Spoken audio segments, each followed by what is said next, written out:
भूत बच्चे और स्केरी टीचर। देवलपुर नामक गांव में एक पेड़ था, जिस पेड़ पर एक भूत परिवार रहता था। उस परिवार में भूत, भूतनी और उसके 2 बच्चे थे। वो दोनों बच्चे भेष बदलकर लड़का लड़की बनके स्कूल में जाते थे।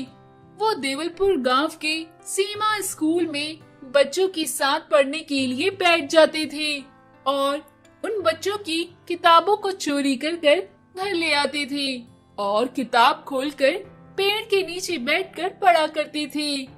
छोटा भूत छोटी भूतनी से बोला, अरे बहन देख, ये इंसानी बच्चे कितनी अच्छी अच्छी कहानियों की किताबें पढ़ते हैं। छोटी भूतनी बोली, हाँ भाई, तुम ठीक कहते हो, ये कितनी अच्छी अच्छी कहानियाँ हैं।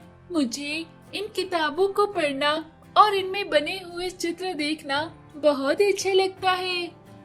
अब हम रोज ही स्कूल जाएंगे और कक्षा में बैठेंगे बच्चों के साथ। छोटा भूत बोला, हाँ हाँ बहन, क्यों नहीं, हम ऐसा ही करेंगे। तभी छोटा भूत भूतनी की मम्मी भूत आ जाती है और कहती है, ये क्या नखरे लगा रखे हैं तुम दोनों ने लोगों को डराने के अलावा ये क्या काम करना शुरू कर दिया है। तुम स्कूल जाते हो और वहाँ से किताबें चोरी करके लाते हो। अरे ये इंसानी हरकतें तुम कैसे करोगे। तभी मम्मी भूत पापा भूत से बोली, अरे समझाओ अपनी बच्चों को, ये क्या स्कूल जाएंगे, इन्हें क्या पढ़ लिख कर कलेक्टर बनना है, क्यों जाना है स्कूल इन्होंने। पापा भूत बोला, हाँ बेटा, तुम क्यों स्कूल जाना चाहते हो, तुमने कुछ काम थोड़ी करना है। छोटी भूत और भूतनी बोली, पापा I want to go to school, please पापा। पापा भूत बोला, अरे देखा तुमने, हमारे बच्चे कितने अच्छे इंग्लिश बोलते हैं। एक ही दिन स्कूल जाकर अगर रोज स्कूल जाएंगे तो कितना अच्छा और मीठा बोलेंगे, इतना सुनने में कितना अच्छा लगता है।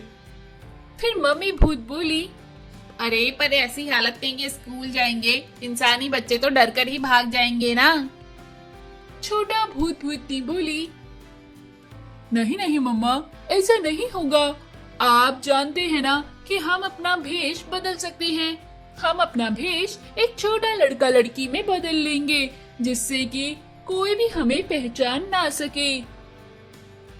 मम्मी भूत बोली, ठीक है, जैसा तुम्हें ठीक लगे, पर देखना कि कोई तुम्हें परेशान ना करे। मैंने सुना है इंसानी स्कूल में बच्चों को बहुत परेशान किया जाता है। अगर कोई तुम्हें परेशान करे तो उसे मेरे पास लेकर आना, मैं उसे सबक सिखा दूंगी। अगले दिन छोटा भूत भूतनी दोनों स्कूल जाने लगे। दोनों स्कूल में सारे बच्चों के साथ घुल मिल गए। वो स्कूल में बच्चों के साथ क्रिकेट खेलते, पढ़ाई करते और भी कई सारे गेम खेलते थे।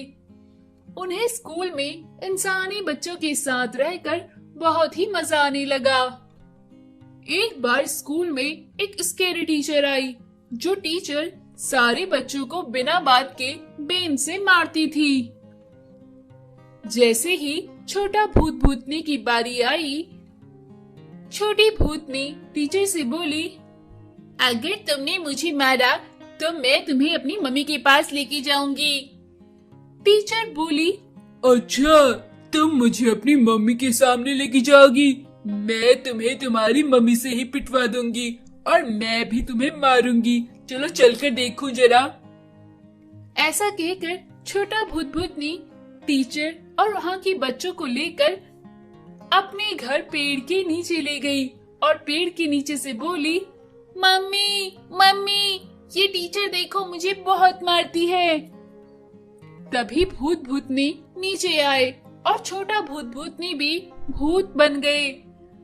उन भूतों को देखकर टीचर डर के मारे भागती गिरती हुई अपने घर की तरफ भाग गई। वहीं दूसरी तरफ सारे बच्चे खिलखिलाकर हंस पड़े। छोटा भूत भूतनी बच्चों से बोले, तुम हमसे डरो मत, तुम्हें हमसे डरने की कोई जरूरत नहीं है। हम तुम्हें कोई नुकसान नहीं पहुंचाएंगे। हमें माफ करना, हमने तुमसे झूठ बोला कि हम इंसान के बच्चे हैं। अब हम कहीं और चले जाएंगे। हमें सुरक्षा के कारण से अपना ये घर भी बदलना पड़ेगा। सारे बच्चों ने स्केरी टीचर से छुटकारा दिलवाने के लिए छोटा भूत भूतने को शुक्रिया किया।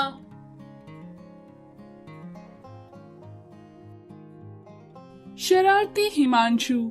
झड़ोदा नामक गांव में हिमांशु नाम का एक लड़का रहता था। हिमांशु बड़ा ही शरारती था। स्कूल में वो एक बच्चे के बस्ते से सामान निकालकर दूसरे बच्चे के बस्ते में डाल देता था और फिर बच्चे आपस में लड़ाई करते तो ये देखकर उसे बड़ा मजा आता था।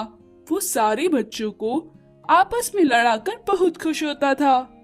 एक दिन उसने एक पेन लेकर मैडम की कुर्सी में चुपके से रख दी। जब मैडम उस पर बैठी तो वो पेन उन्हें चुभ गई, जिससे वो तेजी से चीखी, ये कौन किया? ये शरारत किसकी है? ये हरकत किसकी है? पर हिमांशु ने पहले ही बच्चों को धमका कर रखा था। अगर किसी ने मैडम को बताया कि ये पेन मैंने रखा है तो देख लेना, अच्छा नहीं होगा। हिमांशु के पापा पुलिस में इंस्पेक्टर थे, जिसकी वजह से बच्चे हिमांशु से डरते थे। हिमांशु बच्चों के बीच में अपनी चलाता था। एक दिन हिमांशु ने रामू बूढ़े काका के घर की बिजली की तार काट दी, जिससे उन्हें बड़ी परेशानी हुई। ये देखकर हिमांशु को बड़ा मजा आया, पर रामू बूढ़े काका बड़े परेशान हुए। वो इधर उधर जाकर देखने लगे कि आखिर उनकी बिजली की तार किसने काटी। एक बार हिमांशु को शरारत करने की एक नई तरकीब सूझी। उसने पड़ोसी अमीश के घर जाकर उसकी साइकिल और पैसे फोन उठाकर उसके घर के पीछे रख दिए। अमीश अपना सामान अपनी जगह पर ना पाकर बहुत चिंतित हुआ और रोने लगा। हाय हाय, मेरा सामान चोरी हो गया, पता नहीं कोई चोरी करके ले गया। मैंने फोन यहीं रखा था, पता नहीं कहाँ गया। अब मैं क्या करूँगा? लोग जमा हुए। उन्होंने उसका सामान ढूंढा और देखा कि सामान तो घर के पीछे पड़ा है। इस पर लोग बोले, ये पागल हो गया है, सामान खुद रखकर भूल गया होगा। इस तरह लोग उसका मजाक उड़ाने लगे। हिमांशु को ये देखकर बड़ा मजा आया। वो खुशी से ताली बजाने लगा, पर अमीश कहता रहा कि वो नहीं जानता कि सामान किसने उसके पीछे रखा। ऐसे ही एक दिन हिमांशु ने एक गुब्बारा खरीदा। उसको फुलाकर उसने ऑटो वाले के टायर के नीचे रख दिया। जब ऑटो वाला ऑटो चलाने लगा तो गुब्बारा फूट गया। ऑटो वाला घबरा कर ऑटो से उतरा और इधर उधर देखने लगा। उसे लगा कि उसका टायर फट गया। उसने टायर चेक किया। हिमांशु दूर खड़ा होकर मजे से उछलने लगा। हिमांशु की शरारत करने की आदत दिन प्रतिदिन बढ़ती जा रही थी। कुछ लोग जानते थे कि शरारतें हिमांशु करता है, पर वो हिमांशु के पापा की डर से किसी से कुछ न कहते थे। एक बार की बात है, हिमांशु के घर में तिजोरी से पैसे और गहने गायब थे। हिमांशु के पापा ने देख लिया था, लेकिन उन्होंने हिमांशु की ही शरारत समझकर कुछ न कहा। पर कुछ दिन बाद हिमांशु के पापा हिमांशु से बोले, तुम बहुत शरारती हो गए हो। गांव वाले तुम्हारी शरारतों के बारे में सब जानते हैं। अपनी शरारतें छोड़ दो, वरना मैं तुम्हें बोर्डिंग स्कूल में डाल दूंगा। हिमांशु बोर्डिंग स्कूल जाने से बड़ा डरता था। बोला, पापा नहीं, मैं शरारत नहीं करूंगा। आप मुझे बोर्डिंग स्कूल में मत डालना। हिमांशु के पापा बोले, चलो ठीक है, अब तुम शरारत नहीं करोगे तो गहने और पैसे जो तुमने छुपा कर रखे हैं वापस लाकर रख दो। 10-15 दिन से गायब हैं वो अपनी जगह से। मैं जानता था ये तुम्हारी शरारत है, इसलिए मैं कुछ नहीं बोल रहा था। हिमांशु रोते हुए बोला, पापा मैंने नहीं चुराए, मैंने कहीं भी नहीं छुपाया है उन गहनों को। मैं सच कह रहा हूँ, मैं तो जानता भी नहीं हूँ। हिमांशु रोने लगा। उसकी शरारतों की वजह से कोई उस पर यकीन नहीं कर रहा था।